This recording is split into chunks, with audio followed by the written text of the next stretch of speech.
What is going on, everybody? Welcome in to the Week 10 NFL Power Rankings show. As we get started here, if you could take just a quick second to hit that like button, it really does help my channel. I really appreciate it. But let's get right into it. Starting at the very bottom, a new team at number 32, the New Orleans Saints. And look, I know this one's a little bit tough to swallow after the first 2 weeks and how good the Saints looked out the gate this year, but honestly, this might be a best case scenario for the Saints in a game where they really hit rock bottom, losing in Carolina in a game where Derek Carr gets severely outplayed by Bryce Young. Hopefully, this is what it is going to take for this organization to realize that a serious reset button needs to be pressed here, trade away the veterans, have a couple bad years, get worse before you can get better for the first time since Drew Brees retired. But for now, this team stinks. And then at number 31, the Las Vegas Raiders just continue to drop here. At least Brock Bowers is entertaining because, man, this team is getting harder and harder to watch by the week. But then at number 30, I actually have the Dallas Cowboys here, as I've had throughout this season and in this series. If your quarterback goes down for an extended period of time, these are the Week 10 power rankings, and as we head into next week, the Dallas Cowboys are easily one of the worst teams in football with Cooper Rush at the helm. Hell, they're one of the worst teams in football with Dak Prescott at the helm. Getting even worse here with the quarterback injury here. This team is really in a tough spot, though. I am curious to see who they can attract to be their head coach next year once Mike McCarthy is inevitably fired here. Then at number 29, the Carolina Panthers. They get a +3 after having a nice week here. Hey, Bryce Young showing legitimate signs of life for Carolina. That's all you can ask for if you're a Panthers fan. This team, they beat the Saints. They move up 3 spots. It is what it is. This team's not going to be winning a lot of football games this season, but if they can walk out of this season feeling like Bryce Young earned another year here, and hell, in that Saints game, he made some big throws, leads the game-winning drive, gave you plenty of reason to be excited to see what the Panthers can do here in the second half of the year, at least offensively. But then at number 28, the New England Patriots. I'm glad I didn't take them out of our bottom tier. Last week after they beat the Jets, they go to Tennessee and lose. Drake May shows some rookie moments really for the first time this year. Some really ugly turnovers cost them in this game. And yeah, this team is still in their soul-searching stages here. Then Tennessee at number 27. You get the win. Good for you. You avoid being the only one-win team left in football as they climb to 2-6. Hey, they've found something here in Tony Pollard, who seems to have found another gear returning to Tennessee where he played his college ball. That's about the main thing that stands out with Tennessee. Watching Mason Rudolph throw the ball to Calvin Ridley only does so much for you. The defense is frisky, though, and it helped him get a win this week against the Patriots. Then the New York Giants at number 26. I do think there's worse places to be than to be a team in a rebuild that's losing competitive football games with a bunch of young players that look pretty good. Then at number 25, the Cleveland Browns. Actually impressive how quickly they fumbled their hopium from last week after Jameis stepped in and threw some nice footballs. Not so much this week. The offense completely shuts down. Might as well have been Deshaun Watson back in there this week. But that will wrap up our Tankathon tier. Really is going to be a boat race to find out who gets the top couple of picks in this draft. Now, before we go to my next tier here, I do want to let you guys know these power rankings are made possible by our friends over at Underdog. If you are like me and some of your fantasy leagues are completely cooked, but you still want to be able to compete in fantasy football with a chance to win some money, well, Underdog Pick'ems are the perfect place for you to go. Fill out your lineups for a single game or the entire Sunday slate, whatever suits your fancy. Put together your lineups, selecting player stats, higher or lower. Anything from passing yards to touchdowns to fantasy points to defensive tackles, you name it. Go with the right stats, and you'll see massive payouts on these pick'em entries. And now, if you sign up using promo code TFG at signup, they will give you a bonus match up to $1,000 on your first deposit. That's code TFG at Underdog. Thank you to Underdog for sponsoring the video. And let's get back to it with our next tier. And once I put this big tier together, I actually have 9 teams in this tier. I realized 6 of these teams are AFC teams that realistically, down the stretch here, are probably going to be in kind of a battle royale scenario between the 6 of them for one spot in the AFC. Things could obviously change and shake up, but I do think that's a fascinating narrative to lump these teams into that group there. And then we do have 3 NFC teams here that, from the NFC perspective, I think they are a similar caliber of team than those AFC teams we'll talk about.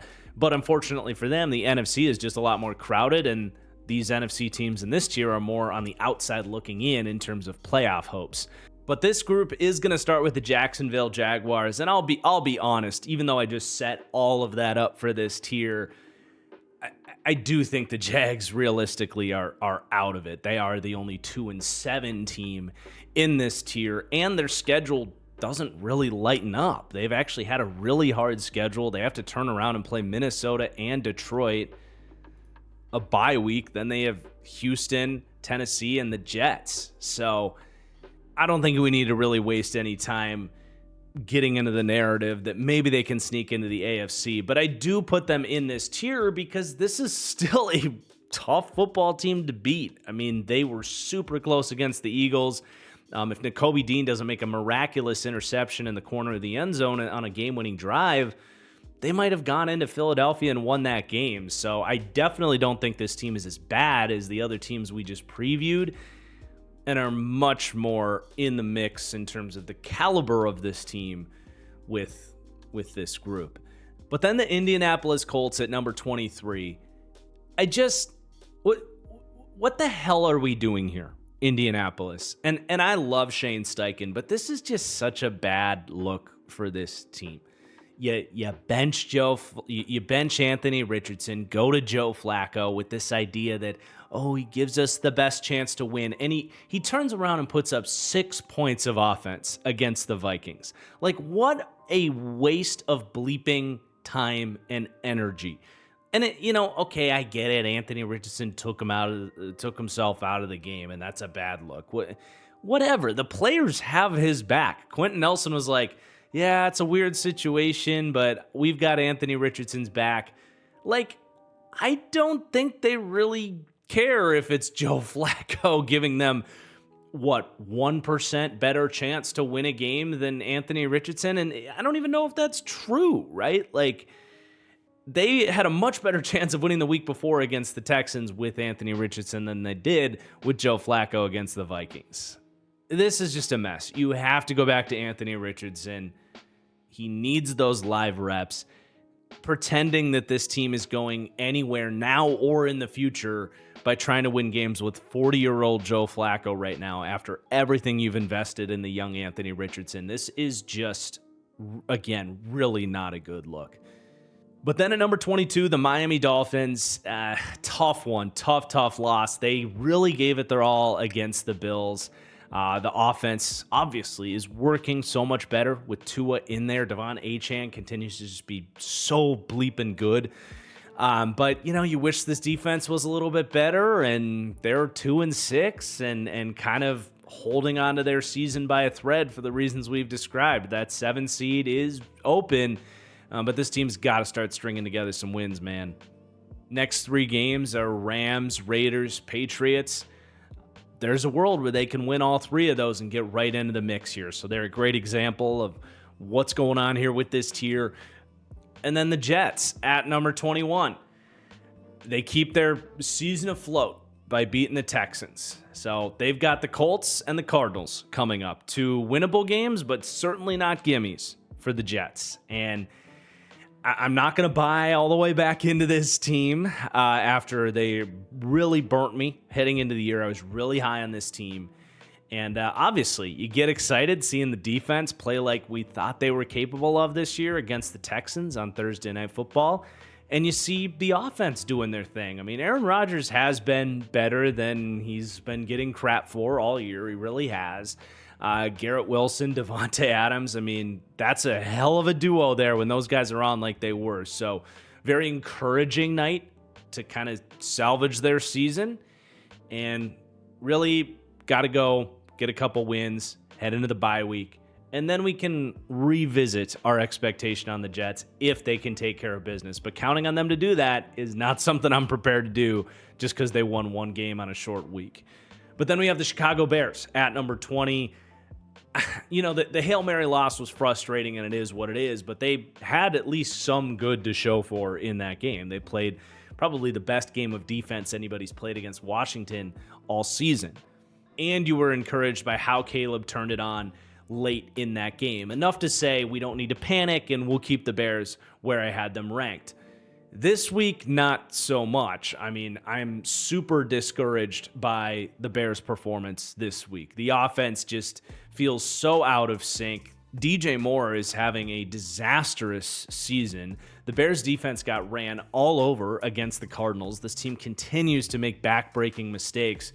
I mean, there is just a brutal series of events that happened before half for this Bears team that was just all mistake-ridden. You have a field goal where the Bears line up over the long snapper, so a 3-point drive turns into a 7-point drive because they get the automatic first down and the Cardinals punch it in. On the next drive, there's about 40 seconds left before half.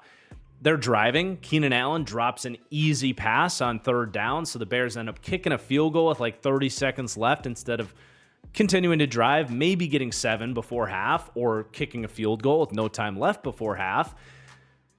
But the Cardinals get the ball back and are just trying to kind of ground out the clock, and they get a 55-yard touchdown run with no time left before half. That's just a brutal, anything from 14 to 20-point swing that was a massive difference in this game, and all could have been avoided. So, you know, this team is they're making mistakes. Their plan on offense just isn't working. Caleb is not comfortable. Things are just really falling apart for the Bears right now, and it's tough to see after a couple weeks ago. Felt like they were really building themselves up into a playoff contender here. They're going to have to buckle up quickly if they want to get back into that conversation. But then back into our AFC teams, we got the Denver Broncos at number 19, and they're the inverse of a lot of these kind of underachieving teams with more talent. They're kind of the overachieving solid team. They kind of got ran out of the building in Baltimore. I don't think we're too surprised to see that happen. Broncos fans may have had higher expectations, but you know, I think it's commendable what this team is doing. I think Bo Nix has had some good rookie moments as well. But the reality is, like, they just don't have the horses to hang against top teams in the league. So I do think Denver, who currently possesses the 7 seed, is the reason that 7 seed is wide open. They're going to have to kind of hold on for dear life, whereas these other teams are kind of scratching from behind. Shout out Jonathan Cooper, though. Good to see him get the big contract extension here today. He's really earned it. He's had a couple of monster seasons, very underrated player, and has contributed to this Broncos defense really being underrated this year and just really good in general. But then I do have the Cincinnati Bengals getting a +2 and passing up the Denver Broncos. I know Broncos fans won't be happy about it because Broncos have the better record and they do have that 7 seed, a game ahead of the Bengals. But if these two teams were playing this weekend, I'm taking the Bengals, man, no doubt. I know Las Vegas would as well, and I'm sure most of you guys would too. And it's because of Joe Burrow, man. I know this team has defensive problems, but hey, what a day from Trey Hendrickson. He alone can get you some defensive stops. But Joe Burrow was just really, really special against the Raiders, making the most out of running backs and tight ends, catching touchdowns, extending plays left and right, and just, no T. Higgins, no problem for Joe Burrow. I know it was just the Raiders, but it was a really special day and a reminder of what this team is capable of when he's on any given Sunday. So they've certainly had their frustrations this year, but they're very much in striking distance. And we'll actually get to see Bengals-Broncos Week 17 could be a monster, battle in terms of this whole 7-seed debate that we keep talking about. But then I do have a couple of NFC teams here in this tier to wrap it up. The Tampa Bay Bucks at number 17, actually getting a +1 here after they really bring it against the Kansas City Chiefs on a night where injuries galore, right? They're down to their 4th, 5th, 6th options at wide receiver, and they've lost 2 straight, and they needed a game to come out and try to save their season, and a tip of the cap, man, they really brought it. I thought Baker, again, with his back against the wall this year, played a really good game. The defense got some turnovers. Tyke Smith doing his thing, punching the ball out. And it just stinks for them to lose it in the way that they did. Of course, unfortunate that they lose the coin toss in this league with garbage overtime rules. And for the second time this season, they can't get a stop and lose the game without this offense getting to touch the ball. But at the same time, they could have avoided it. Todd Bowles should have gone for 2. Very conservative decision by a defensive head coach. We see that all the time, and he's going to have to wear that, although he didn't in the press conference. Really, really tough loss for the Bucs to know where this kind of leaves them in terms of their seeding. Atlanta is running away with this division. They've won 2 games against Tampa, and the NFC wildcard is getting tighter and tighter, and this team's not getting any healthier. So impressed by their outing. They're a good to solid football team, but of course their playoff positioning is in a tough spot right now. But then the Seahawks at 16, actually getting a +1 here because the Bears are falling so much. Kind of similar to the Bucs, where this is a really frustrating loss for Seattle on a day where I did feel like they were the better team. Just multiple red zone turnovers, big mistakes, dropped interceptions. They let this game get away from them. They really did. I don't think it was all bad for Seattle. Jackson Smith-Njigba breaks the hell out. What a day from JSN. There he is. Whoa.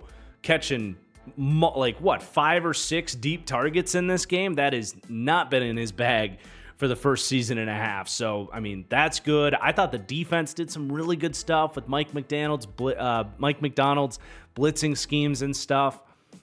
Tariq Woolen had an awesome interception over Puka Nacua that pisses him off and gets him to throw a punch and gets him ejected. It really was not all bad. And hey, the kind of late game moments, the heroics from Geno Smith, it wasn't all bad for Seattle, but the mistakes and the missed opportunities lead to a loss in this game. We didn't even mention in overtime, they go for the win. They do what they should, but they can't get a 3rd and 1. They can't get a 4th and 1. Their offensive line issues were devastating in this game all day long, all the way through the end. And they fall to 4 and 5. Technically the NFC West is still very obtainable for them, but they are in last place in that situation. And I just don't trust that this team can have the consistency to pull through and get into the playoff mix in the NFC, unfortunately, even if it wasn't all bad for Seattle this week. But we are now going to jump up to our next tier. This is our playoff caliber tier. And it's a big tier here this week. I do think we're starting to get a little bit more clarity in terms of who are those real players, the real Super Bowl contenders, like realistically, versus teams that are, yes, in a good position to hopefully make the playoffs, teams that could win playoff games. But is it realistic to pick these teams to be a Super Bowl team right now where they're at currently? Probably not. And that's what this tier is. And that's going to start with the LA Rams. Just a nice stretch here. They've won 3 straight. They've put themselves right back into the mix. They're not perfect, right? Matthew Stafford, behind what's been a shaky offensive line, is putting the ball in harm's way a lot this year. And he got away, to be fair, with some drop picks against Seattle that could have changed that game. But the defense is doing a much better job just kind of keeping Stafford around long enough to give him a chance to go have late game heroics. You pair all that with Sean McVay and a team that really does have a lot of experience. They're a playoff caliber team at this point after really turning their season back around. And they're only going to continue to get more and more healthy here too, especially on the offensive line. I did see Rob Havenstein got banged up in this game, so we'll have to keep an eye on that. Let me know in the comments down below what his status is, Rams fans.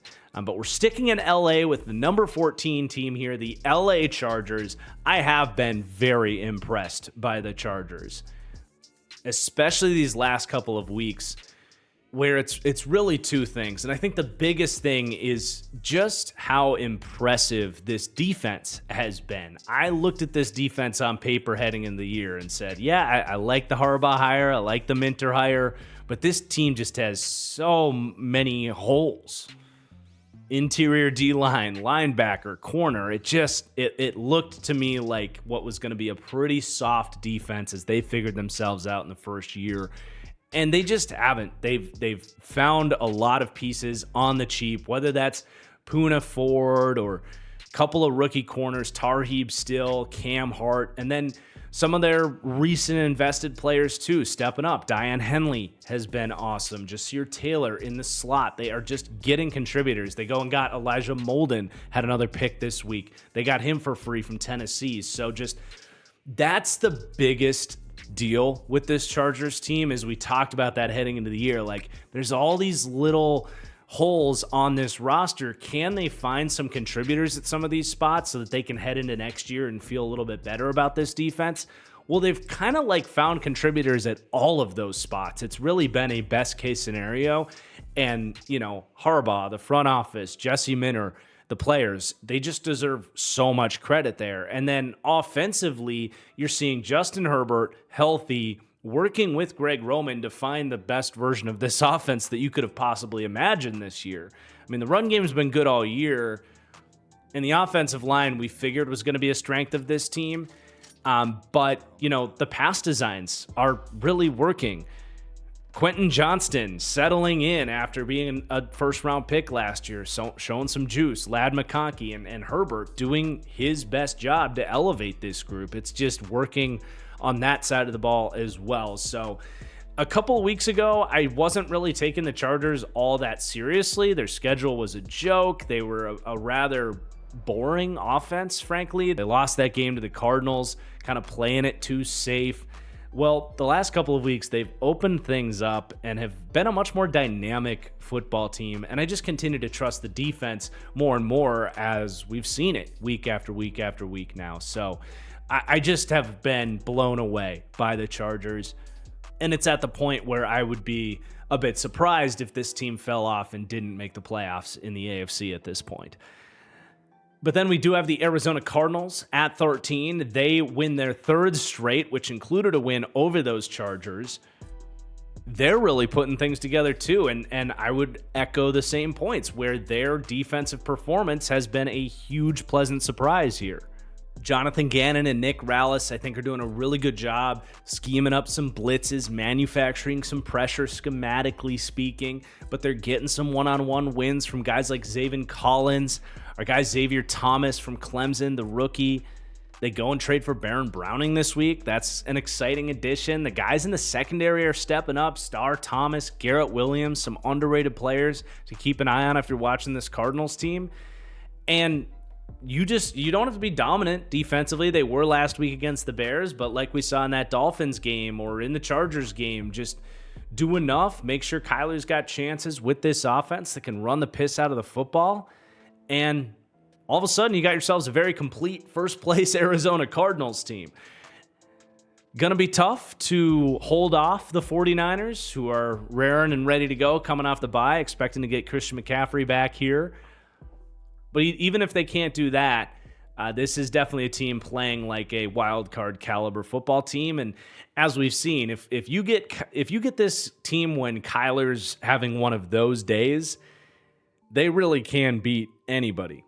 But then I've got Pittsburgh at number 12 on bye this week. They get a -1 because our number 11 team continues to wow me.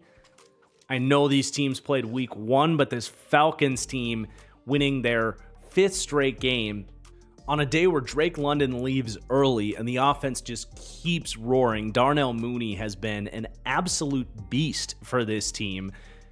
They can run the ball. They've got Kyle Pitts. Kirk Cousins is playing as good a football as he's played in his career now here for Atlanta. Still don't love this team's defense, but they do have guys in the secondary that can make plays to put games away. And I just think this Falcons team has really reached what you could have only imagined this season would look like for them. Looks like they're going to run away with the NFC South. And hey, if they're playing offense like this, they can beat a lot of football teams in the playoffs in January. But then we've got Houston at number 10. They're coming down 4 spots this week. And, a lot of people have been telling me you got Houston too high in the rankings.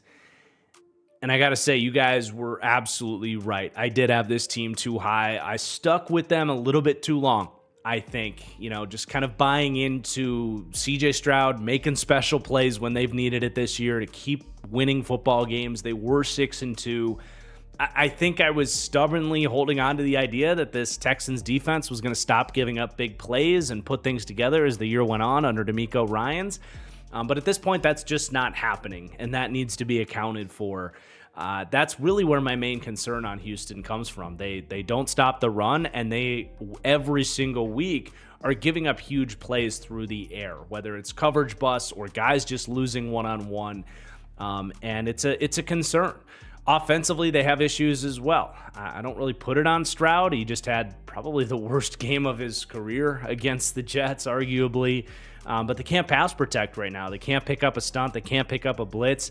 Obviously, with all these wide receivers out there, struggling to come up with some answers there, too. I do think getting Nico Collins back is going to be a big deal for this team. It's the main reason they're still number 10, right? Like, I still think this Texans team is very much legit, and they're going to be just fine. But in terms of, are they in that top tier with these Super Bowl contenders, they're not as complete of a team as those teams are. So the Texans needed to come down. But then benefiting from Houston falling this week are going to be the Green Bay Packers, who did beat the Texans a couple weeks ago. But despite the +1, I don't really feel too much different about Green Bay, honestly. I frankly expected Detroit to dominate in this matchup. For the Patreon gang out there, one of my big bets this week was, I said take Detroit on an alternate line, -7.5. I just did not like the way Green Bay was going to match up this week with Jordan Love kind of hampered right now. And they're 6-3 heading into their bye week. I think they're very much on schedule here for what you should be expecting for Green Bay right now. Honestly, the one frustrating thing for Green Bay is, Jordan Love he's got to stop making these stupid mistakes. That was a very costly interception before half, just a play he does not need to make. And those types of plays are starting to rack up, right? It kind of started with the interception against the Niners. You had the ugly one against the Vikings game, right? You got the one here before half against Detroit. You're just really hoping that he can stop that and cut those plays out. It reminds me of, that specific thing reminds me of a young Josh Allen, where he used to make those plays all the time, and now he doesn't. You're hoping for a similar trajectory there with Jordan Love, and you're hoping that can come sooner rather than later. But beyond that, I wasn't surprised to see Detroit just being the better football team, being the team that made less mistakes, and walking out of Lambeau with a pretty convincing win. But obviously, them going up 1 is an indictment of Houston not really saying, yeah, Green Bay is getting better. Kind of what I expected from Green Bay this week. Then Washington at number 8. They beat the Giants. Jaden Daniels it's weird to say business as usual for a rookie at this point, but he's just so unbelievably consistent. It's crazy watching the Commanders offense versus the Bears offense. The Commanders have such a plan, like every play feels methodical and they know exactly what needs to be done, whereas the Bears are like scrambling. Maybe Chicago should have hired Cliff Kingsbury. But yeah, Washington takes care of business. Defense was definitely a little bit loose this week against the Giants. It's still going to continue to be a concern for me for Washington, but man, again, just so crazy. This team I had, when I started my deep dive series, they were, for me, the worst team heading into the offseason, and they're in the top 8 right now. And I view them as a team that, could legitimately win a playoff game, which is just wild how quickly they've gotten here. But then the Minnesota Vikings at number 7, they bounce back. Really good to see Cam Robinson out there. That was kind of the big panic last week, was Darrisaw done for the year. But a nice response to go get just a solid left tackle option. Thought he was pretty good against the Colts. And, Brian Flores' defense kind of was able to resume some success against not the Rams and the Lions. Really like what they did, though. They kept showing those crazy 8-man fronts, but they actually only blitzed a handful of times, 7 or 8 times, something like 15% of the time compared to 40% of the time like they were doing in the first few weeks. So using the threat of that confusion, but still dropping enough guys into coverage and being able to win with 4, with a guy like Jonathan Grenner doing his thing and getting some simulated pressure looks as well. So they did their thing on that side of the ball, took care of business against the Colts. And I actually thought Sam Darnold, despite the 3 turnovers, which, it's kind of funny how him and Jordan Love have become a bit of a parallel in this NFC North. But I actually thought Sam Darnold was really good in this game. His good plays dramatically outweighed the interceptions and the fumble that, you don't want to see him lose the fumble, but he got just decked by a 355-pound defensive tackle in Grover Stewart. When that guy wins immediately and you get hit that hard, most quarterbacks are going to fumble it. But, man, he made some unbelievable throws in this game and just kept throwing strikes, even if there were a couple picks in there. So I think Darnold is what he is at this point. He's going to make some really big plays. You're hoping maybe he can limit it to 1 turnover instead of 3 against better opponents, and I think he can. But, yeah, the Vikings, a nice bounce-back week. They're back at number 7 here. Though I do think on their losing streak against some top opponents, they did show some weaknesses that is enough for me to leave them out of our top tier here. But I am going to jump up to our final tier here with the Philadelphia Eagles at number 6. What a bounce back for the Eagles after a month ago, it was feeling like, man, Jalen Hurts is really struggling. The coaching staff is spiraling, starting to feel a little bit of like what happened at the end of last year. And then they've just, bunkered down, gotten to work. Jalen Hurts has done such a good job taking better care of the football, maximizing on these playmakers. He's using his legs much better. That's come back to life. So that's raising the floor for the offense, where Saquon Barkley is unbelievable. He's ripping off 100 yards a week with some just insane runs. They've been able to win these games only throwing the ball like 20 to 24 times a game. This was the 4th straight game where Saquon Barkley had more rushing attempts than Jalen Hurts had completions. So they're running the piss out of the ball and then getting an efficient passing game from Hurts. But that's before we even talk about the defense. And that's the main reason the Eagles are jumping up into our kind of Super Bowl contenders tier. Vic Fangio has this defense humming. The D-line has come together. They're getting a pass rush. Guys like Josh Sweat, Milton Williams have really come on in the last couple of weeks. Jalen Carter's needed some help this year. He's finally getting it. This linebacker duo, Bond and Dean, is like a law firm in Philadelphia. These guys are becoming household names with the level they're bringing to the table. Such a perfect complementary duo. Those 2 guys took over this game against the Jags. Both guys with interceptions. And then in the secondary, don't even get me started on how good Cooper DeJean looks in the slot. They've really figured it out as a team. Honestly, 6 might not be high enough. Eagles fans might be asking to be even higher. I get it. 4 out of these top 5 teams won this week. The other was on bye. I do think 5 is probably where, the top you could argue for the Eagles right now, because I do have the Niners at 5 coming off the bye week. They get Christian McCaffrey back this week. I just have the utmost respect for the 49ers. And I do agree that this Niners team has had some moments of inconsistency this year that we weren't expecting for them heading into the year. But I'm willing to bet that they are going to clean this up and really take care of business into the second half of the year. They get Christian McCaffrey back. They're coming off a dominant win over the Cowboys. I still have the utmost respect for Kyle Shanahan and this team to get things straight. And whether you like that or not, me putting a lot of stock in this team's resume and what they've accomplished over the last 4 years, and weighing that a fair amount here compared to what they've actually accomplished this year.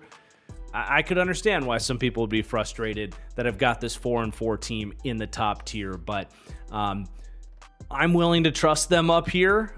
But it is put up or shut up time, and if they can't start rolling here, we're going to have to reassess and potentially drop them out of this tier. But then our top 4 is going to stay the same as we had it last week. The Bills at number 4, they roll against the Dolphins. A little bit of a scare there, but Josh Allen sharp, the run game sharp. Ray Davis, a long touchdown run this week, just kind of adding another wrinkle to this team. A nice win over a Dolphins team that was pretty desperate and better than their 2-6 record indicated. Then the Baltimore Ravens at number 3, they dominate the Denver Broncos. Lamar Jackson is having an absurd season. I've kind of taken some jabs at last year being a weak MVP year and that Lamar probably wouldn't have been my vote last year. This year, he's just so much better than last year's MVP season, and that's saying a lot, obviously. But he's just so unstoppable right now. He's so calm within this offense. His combination of what, in my opinion, is improved athletic ability after he shed some weight this offseason, paired with, as we've seen, his elite pocket presence. He's just such a nuisance to try and deal with. His pocket management, his ability to mitigate pressure and extend plays, it's just so hard to deal with. And he's seeing the field so well. He's not sailing balls like he has in years past, last year included. And he's just, frankly, been the best quarterback in the league this year. And I would not have said that about Lamar last year. I just wouldn't. Just so impressed by this team. But I do have Kansas City at number 2 as they pull away from Tampa in the end. They dodge a scary-looking injury to Mahomes, but he comes in, leads a overtime drive. No big deal. The DeAndre Hopkins addition is a big deal. I mean, he just brings some things to this offense that they needed. He gives them a little bit of structure and a guy that can win on have-to-have-it downs. He made some really nice catches over the middle of the field. But he has always been a guy, too, that's excellent in scramble drill. And now you have to deal, with this great run game on early downs, this great screen game, and Mahomes, who will take the underneath throws and have these methodical long drives, as he's been doing for a couple of years now. But now when they get to third down, they've got a couple options out there. They've got Kelsey and what he does in the short to intermediate game. And then you got Hopkins being a huge scramble drill problem, someone that can make a tough catch for Mahomes. It's just another layer to this offense the teams didn't want to have to deal with this year, and there you have it. Hopefully can get Isaiah Pacheco back soon to get a little bit more juice from this run game. And yeah, they're obviously at the top of the league, at the top of the AFC, 8-0 Super Bowl contenders. But in my opinion, not the best team in the league. That to me is Detroit. This week, going into Lambeau, it doesn't matter for Detroit. Rain, dome, sunshine, shootout, or slugfest. This team can bring it and play in any game script. Jared Goff completing 82% of his passes over the last 5 weeks. I've never seen anything like that. He's so locked in. This offensive line is dominant. Love the Sonic and Knuckles nickname for Gibbs and Montgomery. Just unstoppable. They got all the weapons they need offensively. And even without Aiden Hutchinson, the culture and the cohesion and the coaching on this defense is enough to win any type of game with this offense playing the way that they're playing. So to me, Detroit is the best team in football, and they just might be adding a pass rusher this week, which is even scarier to think about. But that is going to do it for the Week 10 Power Rankings. You guys will have to let me know in the comments down below what you think of the rankings, where you think I'm right, where you think I'm wrong. Please do hit that like button on the way out. I really appreciate it. And a reminder to check out my podcast, The Fully Inflated Football Show. If you enjoy my analysis, we can get some more deeper game-by-game breakdowns there every week. That link is in the description below, or just search Fully Inflated wherever you get your podcasts. But with that, we're out of here. Thank you for watching. We'll see you soon.